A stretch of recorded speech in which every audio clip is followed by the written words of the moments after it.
থাকেন তো হ্যাঁ, এই জিনিসগুলা এই রুমে যে পাওয়া গেছে এই জিনিসগুলো বৈধ নাকি অবৈধ? এটা সব অবৈধ। আমি তো আমার ভাই এই যে 1 নাম্বার এই যে আমরা তো কিছু আমি ব্যাগ রাখছি না, এই জিনিসগুলো অবৈধ জিনিস। হ্যাঁ। এই জিনিসগুলা এখানে কারা রাখছে? এখন রাখতে পারবো আপনি না। যদি না রাখেন হ্যাঁ। কারা রাখছে? এখন মনে করে এখন 1, 2, 3 দিন দেখা লাগবে। হ্যাঁ। আপনার ওখানে জিনিসটা পাওয়া গেল কেন? যে জিনিসগুলো পাওয়া যাচ্ছে সেগুলো কথা তার বলেন। মানে আপনিও তো না, আমার তো খোলা ছুটে কালকে আমি আচ্ছা হোক, হ্যাঁ, আচ্ছা আপনি বইয়ের যে রুমের এই স্টোর গুলো ছিল, এই ড্রয়ার গুলো ছিল, এগুলোর অবস্থা গুলো দেখেন।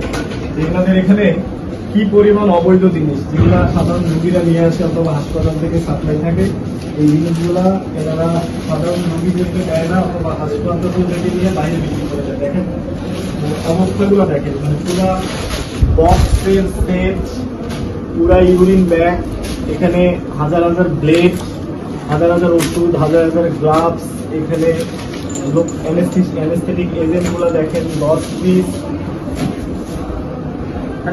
গ্লাভস, নর্মাল স্যালাইন, এবং এখানে অনেক ইনজেকশন, অনেক ব্লেড এবং অনেকগুলা সুতা আছে যেগুলোর দাম 700, 800, 1000। মানে এই জিনিসগুলা দেখেন, এই জিনিসগুলা এনারা এই ওটি থেকে বিভিন্ন মারফতে বের করে, বিভিন্ন মানুষের মাধ্যমে বের করে অথবা নিজেরাই বের করে বাইরে বিক্রি করে। মামা এদিকে